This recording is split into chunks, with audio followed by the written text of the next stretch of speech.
Hello everyone, welcome back to my channel.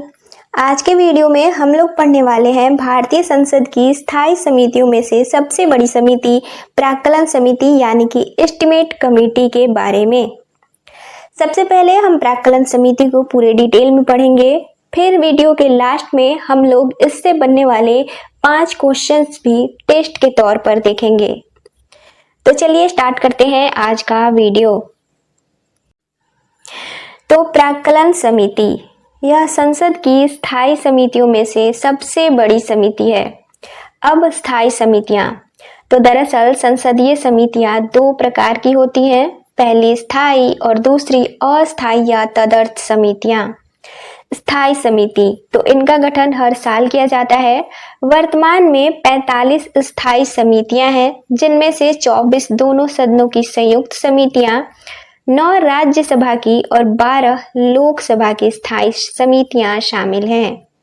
दूसरी अस्थायी या तदर्थ समितियां, तो यह ऐसी समितियां होती हैं जो किसी विशिष्ट मामले की जांच संबंधी बनाई जाती हैं। अब फिर आते हैं प्राक्कलन समिति पर।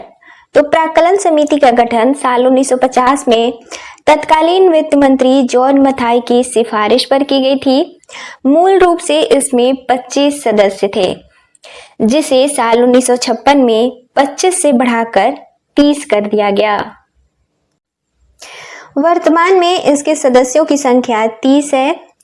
प्राक्कलन समिति के सभी सदस्य लोकसभा से होते हैं, जो कि हर साल लोकसभा के सदस्यों में से ही चुने जाते हैं।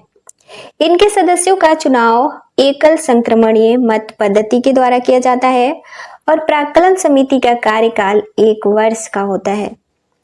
कोई मंत्री प्राक्कलन समिति का सदस्य नहीं चुना जा सकता है और प्राक्कलन समिति के अध्यक्ष का चुनाव इसके सदस्यों के बीच से लोकसभा अध्यक्ष द्वारा किया जाता है।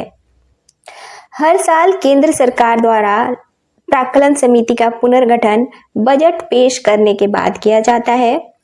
संसद की एक और स्थायी समिति लोक लेखा समिति और प्राक्कलन समिति को जुड़वा बहन कहा जाता है,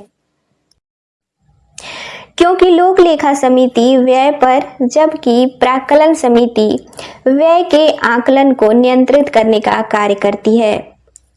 प्राक्कलन समिति को स्थायी मितव्ययिता समिति और सतत आर्थिक समिति भी कहा जाता है। प्राक्कलन समिति द्वारा बजट में शामिल अनुमानों की जांच की जाती है और उसके अपव्यय को रोकने के लिए सुझाव भी दी जाती है। तो यहाँ पर हमने पढ़ा प्राक्कलन समिति को पूरे डिटेल में कि प्राक्कलन समिति भारतीय संसद की स्थायी समितियों में से सबसे बड़ी समिति है।